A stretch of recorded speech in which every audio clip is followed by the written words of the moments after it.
প্রিয় সপ্তম শ্রেণীর ছাত্রছাত্রীরা 2025 সালে তোমাদের দ্বিতীয় পর্যায়ক্রমিক মূল্যায়নে সকলকে স্বাগতম।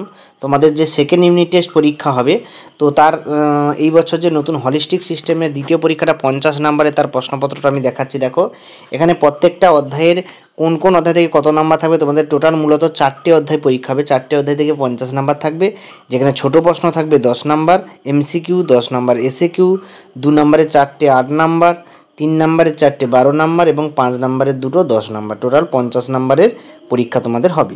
তো চলো প্রথম স্কুলটা কি বলেছে দেখো। প্রথম স্কুলের নাম হচ্ছে Krishnanagar government girls high school. তো প্রথম প্রশ্ন, ড্যাশ হলো একটি নবীন ভঙ্গিল পর্বতমালা। তো এখানে অ্যান্সার হবে দেখো হিমালয় একটি নবীন ভঙ্গিল পর্বতমালা। হিমালয় পর্বতমালা একটা নবীন ভঙ্গিল পর্বতমালা। তারপর বলছে ভারত ও সিন্ধু গঙ্গা ব্রহ্মপুত্র সমভূমি হলো পলিগঠিত সমভূমি। পৃথিবীর বৃহত্তম মালভূমির নাম হচ্ছে তিব্বত মালভূমি।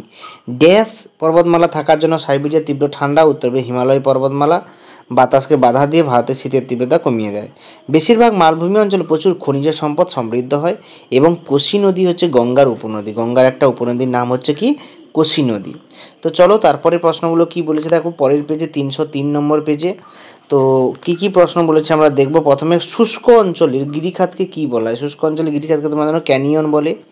যে নদী একাধিক দেশের মধ্য দিয়ে প্রবাহিত হয় তাকে বলে আন্তর্জাতিক নদী।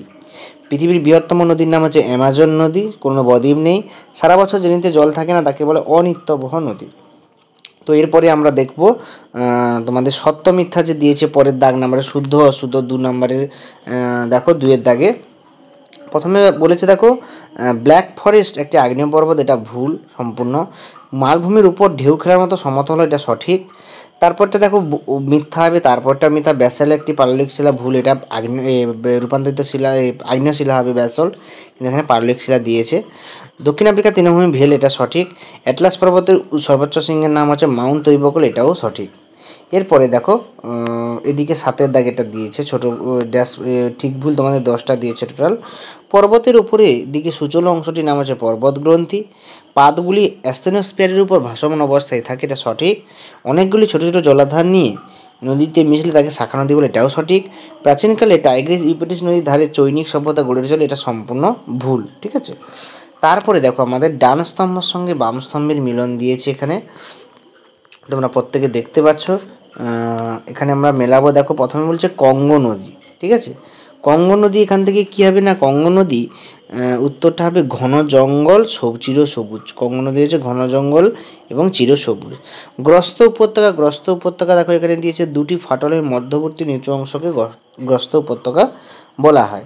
তারপর হচ্ছে নীলনদ। নীলনদ হচ্ছে এখানে দেখো মোহনায় সুবিশাল বদ্বীপ, নীলনদের মোহনায় সুবিশাল বদ্বীপ দেখা যায়। এরপরে কি বলেছে দেখো তোমাদের, তারপরে আমাদের দিয়েছে সাহারা। সাহারা হচ্ছে এখানে উত্তরটা হবে দেখো প্রায় বসতিহীন অঞ্চল, কারণ এখানে প্রচণ্ড ঠান্ডা, এখানে জনবসতি প্রায় নেই বললেই চলে। ঠিক আছে, এরপরে বলেছে দেখো কিলিমাঞ্জারো। কিলিমাঞ্জারো হচ্ছে বরফে ঢাকা সিংহ। ঠিক আছে, আফ্রিকার সর্বোচ্চ সিংহ মাউন্ট কিলিমাঞ্জারো, যেখানে বরফে ঢাকা থাকে।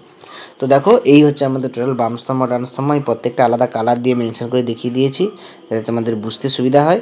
এরপরে আমরা 4-এর দাগেরটাই যাচ্ছি। 4-এর দাগে দেখো কি বলেছে, যেখানে ছক দিয়েছে এবং সেগুলোকে মেলাতে বলেছে। প্রথমে দেখো নদীর উপর থেকে নিচে, এখানে তোমরা ছকটাকে ভালো করে দেখবে আগে।